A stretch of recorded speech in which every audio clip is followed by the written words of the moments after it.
Welcome to सद्भावना news and Poonam Sharma. Madhya Pradesh के शिक्षा मंत्री विश्वास सारंग ने रविवार को कहा कि प्रदेश में एमबीबीएस छात्रों को प्रथम वर्ष के आधार पाठ्यक्रम के तहत राष्ट्रीय स्वयंसेवक संघ के संस्थापक के.बी. हेडगेवार, भारतीय जनसंघ नेता दीनदयाल उपाध्याय, स्वामी विवेकानंद और बी.आर. अम्बेडकर के सिद्धांतों और जीवन दर्शन के बारे में पढ़ाया जाएगा। कांग्रेस ने सरकार के इस कदम का विरोध किया है।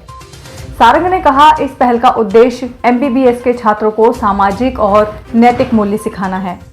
हेडगेवार उपाध्याय स्वामी विवेकानंद संघ के हिंदुत्व पंथ का हिस्सा हैं, जो सत्तारूढ़ भारतीय जनता पार्टी के वैचारिक और राजनीतिक परामर्शदाता के रूप में माने जाते हैं। मंत्री ने कहा कि एमबीबीएस प्रथम वर्ष के छात्र आयुर्वेद के जनक महर्षि चरक और शल्य चिकित्सा के जनक के रूप में जाने वाले भारत के महान चिकित्सा शास्त्री ऋषि सुश्रुत के बारे में भी पढ़ेंगे।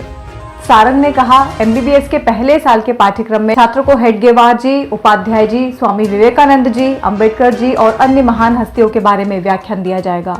इन महान हस्तियों के जीवन दर्शन पर दिए गए व्याख्यान छात्रों में नैतिक मूल्यों और सिद्धांतों के साथ साथ सामाजिक और चिकित्सकीय नैतिकता को जागृत करेगा। एमबीबीएस छात्रों के लिए अगला शैक्षणिक सत्र इस साल के अंत तक शुरू होने की संभावना है। उन्होंने कहा, राष्ट्रीय आयुर्विज्ञान आयोग यानी एनएमसी के मुताबिक नैतिक मूल्यों को एमबीबीएस के प्रथम वर्ष में आधार पाठ्यक्रम का हिस्सा होना चाहिए।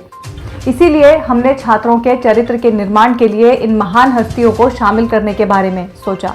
कांग्रेस पार्टी ने सरकार के इस कदम का विरोध किया। मध्य प्रदेश के पूर्व मुख्यमंत्री कमलनाथ ने ट्वीट किया, बीजेपी हमेशा ही अपनी विचारधारा और एजेंडे को लोगों पर थोपना चाहती है, चाहे वो शिक्षा के क्षेत्र में हो या अन्य क्षेत्र में।